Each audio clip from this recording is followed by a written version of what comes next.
Yo, yo, it's your boy, Big Mouth of the South, man. Let the people know we rocking with today. Man, it's your boy DMV Hoodz Nd Newz, DC Metro areas, man. Hottest blog, man. DMV Hoodz Nd Newz. What's good, man? Hey, look, man, what make you feel like you the hottest blog? Honestly, I just say that humbly. So I think the people say I'm the hottest blog. I don't probably say I'm cocky or nothing like that. You know, shout out to everybody who did and still doing their thing. You know, shout out Pat is Dope, shout out Cutthroat. You know what I'm saying? Shout out Taco. Shout out everybody that's doing anything. Shout out my boy 320. And I can't even think of DJ 320. If I can't think of your name, bro, just my bad. You know what I'm saying? But shout out to DJ 320. And he doing his thing and stuff like that. You know what I'm saying? And so forth, man. But shout out to everybody, man. If I can't think of you, man, you know. Because, you know, at the end of the day, I still looked at y'all and took stuff from y'all. And not took stuff from y'all, but, you know, I, in a way, you know, learned something from y'all in a way. You know what I'm saying? You know, yeah. Nah, man, talk your shit, man. They ain't gonna cap you down, man. You definitely, what's the word for I can give you? You definitely probably is the hottest blog in the DMV as far as like traffic. Yeah, I know. You know what I'm saying? When I talk to different, other different artists, like everybody always come back and mention DMV Hoodz Nd Newz. And even like regular people that just, you know what I'm saying, that live around the area. Like whenever I want to know the scoop or find an artist, I go to your page. So your joint definitely lit. Man, like when did the brand start though? Alright, so basically I was doing security in the hood, right? You know what I'm saying? Like, you know, I do security, I ain't ashamed of that. Y'all call me 12, I don't care. You know what I'm saying? Whatever.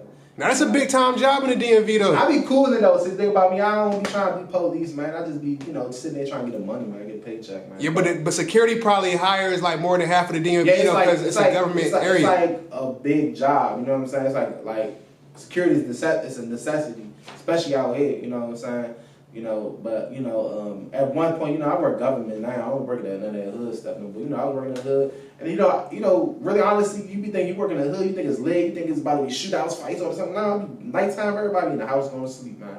So you know, nighttime, you know, I work the night shifts. I be bored, so I be either on YouTube, you know what I'm saying, on the computer, on my phone. I'm looking at all these other blogs. So I really kind of got inspired by a channel called Chicago World News. Who got the scoop on all the, you know, the beefs, the hood tour, show you do Chief Keef Hood, Lil Reese Hood, FBG Doug, like all them rappers and stuff. I'm like, all right, cool, you know what I'm saying?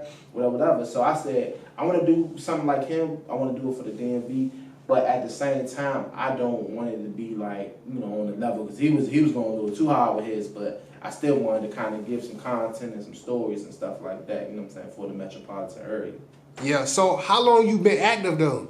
I've been doing it for like about 4.5 years. So I started as a YouTube. I started originally as a YouTube channel. You know, originally I even, you know, it was kind of crazy. I even reached out to Chicago World News and I was like, bro, I'm about to start a YouTube channel, and so forth. And you know what I'm saying? I need, you know, if you can shout me out or whatever, or give me some advice, and that'd be cool. And he shouted out my first video. My first video did about like 20,000 at the time. I think it's 100K now, but I think the first video did 20,000.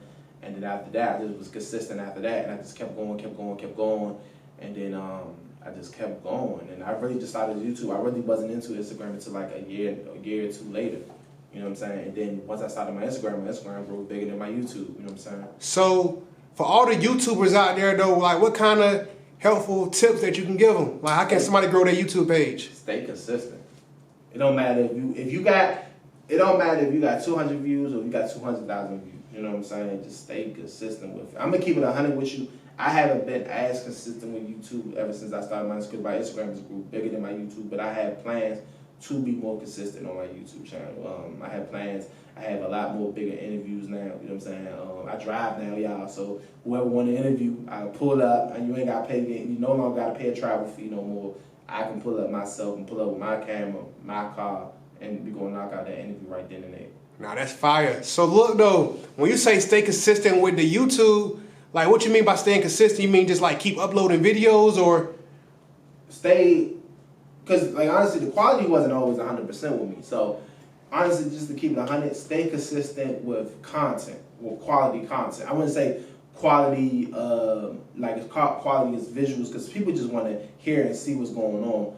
Like, people don't care. People don't care if you interview somebody with an iPhone. You just interview. As long as it's clear enough for you to see it, then it's clear. Because I was interviewing people with a camera, but because I didn't know anything about resolution and sharpening up, you know, like working with the camera angles and stuff like that. People thought I was interviewing with a track phone, man. You know what I'm saying? Just stay consistent and just make sure that the content that you put out is, the best quality content. Just, honestly, bring controversy, bring, stuff that's gonna bring, it's gonna bring attraction. Learn marketing, learn how the proper tags and stuff like that, and you will be successful. I think honestly, if I was full time with my YouTube like I am with my Instagram, then honestly, I think my YouTube would probably be up there too. And I think that's what I'm going to start working on a little bit more. I'm going to start working on YouTube. YouTube has been growing back. I've been growing back a little bit, with the YouTube and so forth. So things have been looking good on YouTube and Instagram and even Twitter, and so forth. The TikTok is coming soon. You know what I'm saying? So you pride the Instagram more than the YouTube? I pride both of them because YouTube is where I came from. But the more consistency comes, because sometimes people don't want to go to YouTube because they don't want to hear somebody talking for 5 minutes or 3 minutes or 20 minutes and stuff like that. So people just want quick stories about what's going on out here. And I think that's what plays a major role, right there, Yeah. So while we talking about stories, like from you being from the DMV, like what's the craziest story though that you can tell the people right now? Like just off the top of the head, just off of maybe some controversy, since you said that's what people like. What you mean, like as far as with myself or not with yourself, or even you covering like the wildest thing that you covered? People stay tapping into me, man. People, it's crazy. My first story was a story about Lil Dude and Shy Glizzy. So I guess they had a little confrontation, and Shy Glizzy jumped in the comments, and he called him a certain thing. He was like, I guess Lil Dude was like, "You come up in my city," and then he commented saying, "Boy, you from Maryland," and stuff like that. And then that started a little controversy. That was actually my first post that did like super numbers. Like, I mean, I had videos that did numbers randomly, but at the same time, it was like, that story. I don't know. That's when I started really doing stories about DMV rappers and they drama and what was going on.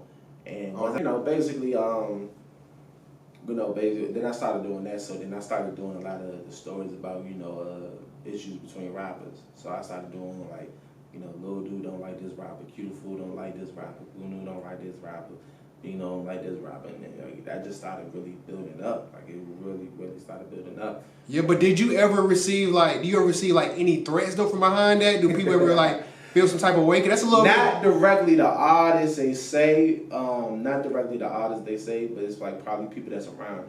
Yeah. Like, people be like, shout out my good man down Forest Creek, man. But shout out to them. But at the same time, they wasn't really too happy about what I was posting about Gunu, man. You know what I'm saying? Gunu wasn't too happy either, but at the same time, like, he kind of understood because, he's a rapper and all. So he kind of understood. But shout out to Gunu. I've been trying to get that man in the building for a while. Yeah, shout out Gunu though, man. Shout out Lil Dude Gunu, man. We kind of cordial now. Like, they kind of cordial now. They it ain't intense as it was, but, you gotta understand if my thing was this, is like, I'm just a local media outlet, right? But, let's say Gunu had a top 100 selling hit, right? Like, say he was on the level of, like, NBA Youngboy or something. So anything that he does, and this is just artists in general, anything that you do and that you put into the public, expect to be in the media. Media ain't nothing new, it's just done a different way. Yeah. Back in the days, it was with the magazines, the Source magazines, and, XXL, and, it was done like that, or done through the websites and stuff like that. But now it's done through Instagram and YouTube and Twitter and so forth. It's done a different way. It just comes to the people a little bit faster. So do you ever feel bad for like putting it out there? Because like situations probably come though from you putting it out there. I don't think those situations happen because I posted. I'm gonna be honest with you. I don't think that. But you don't think it add like more hype to it though? No. Especially because look, by you posting, there's like more comments, like more people putting their input about it, so people are hyping it up. That's fans though. Fans can hype whatever they want to do. That it's upon you, but you want to make action. I feel like I have no responsibility. And one thing about me, I don't expose nothing. I don't post nothing that's not already into the public. You know what I'm saying? I don't I don't go around looking for stuff. Once you put something out there, you're responsible for what you post and what your comments is. So if a media outlet or a blogger or like a Say Cheese or myself or Vlad TV finds something that they feel like they can do a story about, then they're gonna do a story about because it's what you posted and stuff like that. We don't add like antagonizing is really like if you like say for example this rapper says like we'll say Big Flock calls Hoodz Nd Newz a B word, right? And I go on the joint and be like, yeah, Big Flock called you a boom boom boom.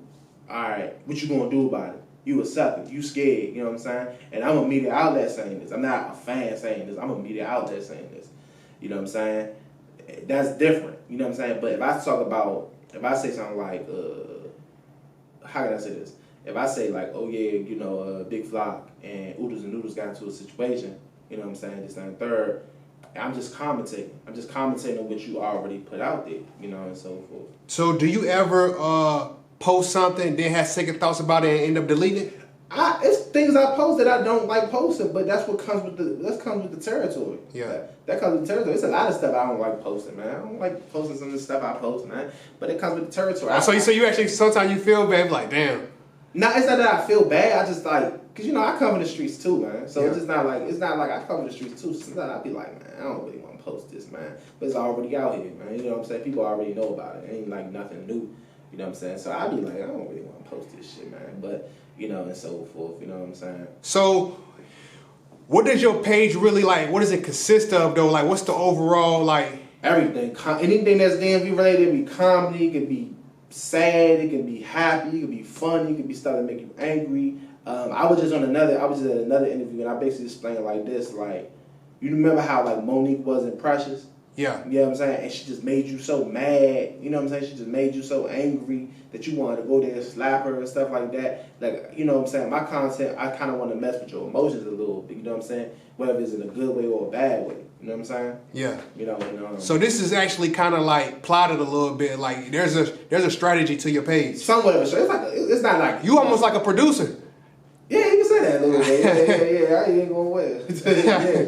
So what, man? I should get into man. I think I should start doing movies, man. Yeah. Now that wouldn't be a bad idea because you have a following though, so you definitely have a voice to put something together. Yeah, some people was coming to me about ideas and stuff. You know what I'm saying? And stuff. I wouldn't put it past me. Yeah. So I started doing that. So how do you actually feel about working with people? Because I know it's a lot of people that come see you probably on a daily just to to work with you just because of your following. Like, what do you usually tell them? Like, or for the next person that has interest? Like, what you mean? Like, somebody might have an idea, like, let's do a collide on something, or, you know what I'm saying, anything like a movie or anything like that. Oh, I wouldn't mind doing like a collab for a selective thing or something like that, you know what I'm saying? But like, you know, as far as if you mean like, oh, let's put my brand and your brand together, nah. I'd rather like just stay solo by myself on that, but I don't mind working with other people on certain things, you know what I'm saying? Yeah. You know. So, is there like a person that you feel like every time you post on your page, it do crazy numbers more than others? Like who is the people from the DMV that just go crazy on your page every time you post? Oh man, I got a young dude named Slime Hundo. He's a 17-year-old rapper from Southeast, man. And what he does troll rap. Slime Hundo? Yeah, young named Slime Hundo. He does troll rap. So you know he started a whole DC Baltimore beef. How he do that? He made a diss song towards Baltimore, but see the thing about him, he wasn't just dissing Baltimore just to diss Baltimore. He disses everybody. Like he made a diss song towards Iran. He made a diss song towards China. But like people from Baltimore wouldn't know this though. Like they wouldn't know this. They just found out about him through me or through his page. He's pretty popular too. Probably do his page and probably do the other little DMV pages and the Baltimore pages. And he made a Baltimore diss song, and it went so left. Like it went to something that's just a little funny. Because all he was doing in the song was just clowning how, because you know how DC always tease Baltimore, always laugh at Baltimore about certain things they do. That Baltimore comes back and laugh at us about certain things they do. So basically he made a diss track, just awesome laughs, and then they just came back and they just went straight disrespectful towards us. And then we was like, hold up, we not going like that too. So, you know what I'm saying? Like, we about to come back at you. So it kind of got ugly. But it got to the point where, like, the well-known rappers was like, hold up. You know what I'm saying? Like, We had Shot Glizzy talking about, we had Light Show talking about, we had, you know, 3 old black friendly shots towards the Baltimore rapper. We had Van Hunter Izzy. We had well-known rappers in the DMV of Baltimore talking about this. You know what I'm saying? Yeah. You know what I'm saying? So it was definitely controversial, man. But you know, shout out Baltimore though. Ain't no knock towards them and stuff like that, man. Yeah. So who would you name if you had to name like the top 5 DMV artists, music artists? Like who would you say? You follow it's like industry wise or just in general? In general, not in general. I'm talking really cater to like non-industry people that haven't really made it, but it's like underground people like somebody like Gunu. He made it, but he still wants to probably go up a little bit higher. But he's known. Oh, okay. So I say the hottest youngin out here right now probably No Savage. Like No Savage is the truth, cause like he got the streets. Like you know, Savage ain't nothing but 20 years old. He got people like 30, 35 years old cranking to him. You know what I'm saying? Man, shout out No Savage, Yeah, No Savage is the hottest out here. You know what I'm saying? You got Sandman, Young Manny, Money Ma, Youngin that Walk Down Will, my baby 50. I know you told me name 5, but it's a couple of them. And if I forget your name, my bad. But them youngest is doing their thing, man. I salute to all of them. You know what I'm saying? I'm still gonna post content on you if I have to though. But I still rock with y'all though. Yeah. So look, would you say like what about females though, man? Let's get a females daytime, cause I ain't hear you name no females. Like it's really not that many, but I can name a few of them. You know, of course everybody knows who Shelly is. Shelly the MC. You know, of course everybody know her. Then you got Killer Keisha, man. That's my love of my life, man. Oh, God, she just, you know, I love chocolate women, man. Yeah. Killer Keisha, boy. But shout out Killer Keisha. Yeah, Killer Keisha doing her thing, man. Shout out my girl, Fancy Money, Shin Shin. It's a female artist. It's a female artist I just promoted the other day. Like, Pinky the rapper. She Crank. There's a few females. You kind of hit me off the oddball with the female rappers, but I think Killer Keisha's probably the next up and coming female rapper out of here for real. What you think is different about Killer Keisha than any other female though? Because she sounds like she's from DC, man. You know, a lot of rappers, man, they She is from DC, right? Yeah, she's from Trinidad. She's from Northeast. You know, she sounds like she's from DC, man. I think, you know, and you know, think about it. We like us, like. See, we support people based on their rep out here. You know what I'm saying? If you're from DC, if you're from the DMV, we support people based off their rep. So whether it's street rap, whether it's culture rap, if you was in the field, whether it was good or bad, we going to help support you. That's how Shot Glizzy and Fat Trel blew up so fast, because they was in the field. Everybody saw Shot Glizzy down Gallery Place hanging out. People saw Fat Trel at a backyard show. Fat Trel, like, people seeing these people out here, you know what I'm saying?